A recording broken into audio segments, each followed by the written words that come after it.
வேங்கடத்தின் மன்னர் மிகுந்த கவலையோடு அரண்மனை மேல் மாடத்தில் நின்று கொண்டிருந்தார். அவரது சிறிய நாட்டின் வடக்கு எல்லையில் ஒரு புதிய ஆபத்து முளைத்திருந்தது. அது கரிமலை குகை என்று, பேய் பிசாசுகள் குடியிருக்கும் குகை என்று பெயர் சொல்லப்பட்ட அந்த பகுதியில் காட்டு மலைவாழ் மக்கள் சிலர் அரசுக்கு செலுத்த வேண்டிய வரியை மறுத்துவிட்டு கொள்ளையடித்து வரும் வணிக பாதைகளை தாக்க தொடங்கியிருந்தார்கள். அவர்களின் தலைவன் வல்லூரி என்ற ஒருவன். மன்னர் தனது இராணுவ தளபதி வீரகேசியை அழைத்தார். இந்த கொள்ளையர்களை ஒரே வெற்றியாக அழித்துவிட வேண்டும் என்று கட்டளையிட்டார். வீரகேசியும் உடனே 100 போர் யானைகளையும் 500 வீரர்களையும் திரட்டி கரிமலை குகை நோக்கி படையெடுப்புக்கு புறப்பட்டார். அவரது மனதில் ஒரே எண்ணம் மட்டுமே இருந்தது. அது எதிரியின் எண்ணிக்கை குறைவு, நமது படை மிகவும் பெரியது, வெற்றி நமக்கே என்ற எண்ணம்தான். அவர் முதலில் செய்த தவறு இந்த இடம்தான். அவர் தன் படையின் பெரும்பான்மையை மட்டுமே பார்த்தார்.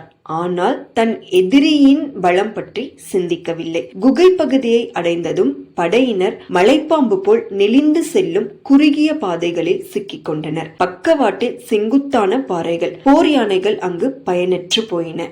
இதனால் வீரகேசியின் வலிமை வென்றது. மேலும் உள்ளூர் ஆதரவை அவர் பெறவில்லை. அவர் எதிரியின் பகுதிக்கு வந்துவிட்டதால் உள்ளூர் மக்கள் பயந்து ஒளிந்து கொண்டனர். அவருக்கு வேறு எந்த வழியிலும் துணை கிடைக்கவில்லை. இறுதியாக வல்லூரியின் திறன் அவர் மிகவும் குறைவாக மதிப்பிட்டிருந்தார். வல்லூரி மலைப்பாதைகளில் போர் புரிவதில் மிகவும் வல்லவன். அவனது ஆட்கள் மரங்களின் மேலிருந்து கற்களை உருட்டினர், அம்புகளை மலை போல் பொழிந்தனர். அவர்கள் தங்கள் சொந்த மண்ணில் போராடியதால் அவர்களுக்கு மிகுந்த பலம் இருந்ததால் வெற்றியடைந்தனர். இதனால் வீரகேசியின் பெரும்பாலான வீரர்கள் சாகாமல் காயமடைந்தனர். யானைகள் பல இறந்தன. அவர் கோழையாக தோற்றுப்போய் மிகவும் சிதைந்த படையுடன் தலைநகர் திரும்பினார். வேங்கடத்தின் மன்னர் இப்போது 2 மடங்கு கவலையடைந்தார். அவர் தன் பேரறிஞரும் முதன்மை ஆலோசகருமான கலிங்கனை நோக்கி திரும்பினார். கலிங்கன் மிகவும் அமைதியாக இருந்தார். பிறகு, மன்னரே,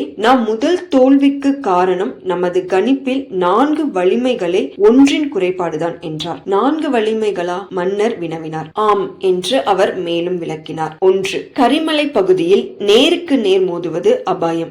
எனவே குகையை நோக்கி உணவு மற்றும் நீர் வழங்கும் பாதைகளை முதலில் துண்டிக்க வேண்டும். பதுங்கி இருக்கும் எதிரியை வெளியே இழுக்க வேண்டும். 2. இப்போது படையில் பெரிய எண்ணிக்கை தேவையில்லை. குறைந்த எண்ணிக்கையிலான ஆனால் மலைப்போரில் தேர்ச்சி பெற்ற சிறப்பு படையினரே போதும். 3. வல்லூரி ஒரு சாதாரண கொள்ளைக்காரன் அல்ல. அவன் ஒரு திறமையான தளபதி. எனவே அவனை சந்திக்க நாமும் ஒரு சூழ்ச்சி தளபதியை அனுப்ப வேண்டும். 4.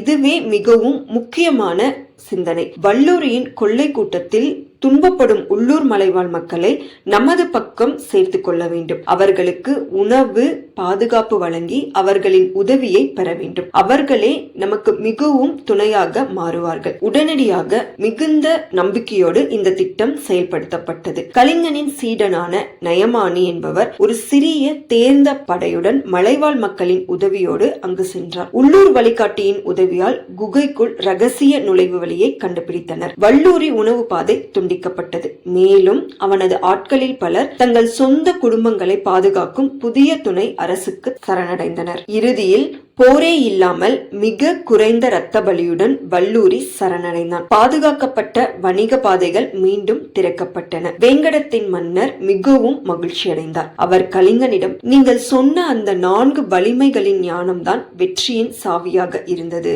என்று கூறினார். அதற்கு கலிங்கனோ புன்முறுவலுடன், மன்னரே, எந்த சிறிய செயலையும் தொடங்கும் முன் வினை எத்தகையது, நாம் எத்தகையோம், எதிரி எத்தகையவன், எவர் நமக்கு துணை நிற்பார் என்று 4ஐயும் துல்லியமாக எண்ணி பார்க்க வேண்டும். இதுவே சிறந்த சிந்தனையாக இருக்கும். மன்னர் அந்த வார்த்தைகளை தனது ராஜ முத்திரையின் அடையாளமாக செதுக்கினார். 4 தூண்களின் மேல் நிற்கும் ஒரு அரியணை.